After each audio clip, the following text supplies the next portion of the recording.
Ito ang kwento ng babaeng hindi nakaabot sa kanyang kasal at hindi pa rin siya umaalis.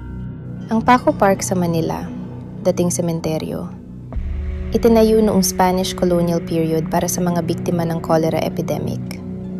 Daan-daan ang namatay. Lahat. Inilibing sa lupa kung saan mo ngayon nililakad. Noong 1966, ginawa itong pampublikong park. Maganda, malinis, may chapel, may mga puno. Paboritong lugar ng mga mag-asawa para sa kasal. Pero ang mga patay, nandoon pa rin. Sa ilalim ng damo, sa ilalim ng iyong paa. Si Mang Ernesto, security guard ng Paco Park.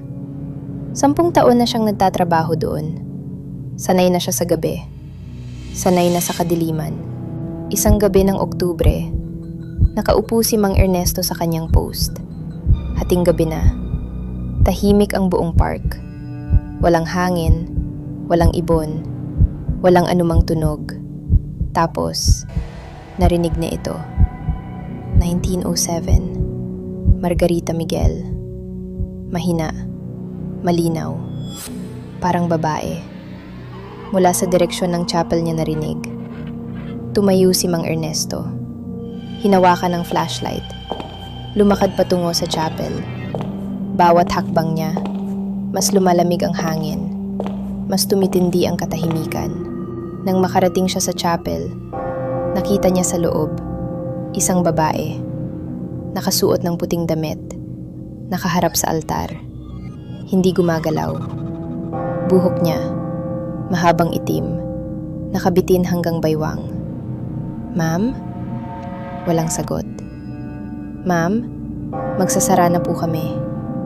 Dahan-dahan, lumingon ang babae. Ngunit hindi niya nakita ang muka. Nakabaluktot ang ulo niya sa maling direksyon. Sumigaw si Mang Ernesto. Tumakbo palabas ng chapel. Hindi na niya tiningnan kung may sumusunod. Nang makarating siya sa gate, huminto siya. Huminga. Lumingon. Walang tao sa chapel. Walang ilaw. Walang anino. Pero sa bintana ng chapel, may nakita siyang puting damit. Dahan-dahang nawawala sa dilim. Kinabukasan, naghanap si Mang Ernesto ng Margarita Miguel sa mga lumang record ng sementeryo. Nahanap niya. 1907, Margarita Miguel. Edad 22. Namatay. Isang araw bago ang kanyang kasal. Hindi na siya bumalik sa trabaho pagkatapos noon. Ang Paco Park, bukas pa rin. Ang chapel, ginagamit pa rin para sa mga kasal. At minsan, habang nagpapakasal kayo, may nakikita raw ang mga larawan. Isang babae, nakatayo sa likod ng lahat, nakaputing damit.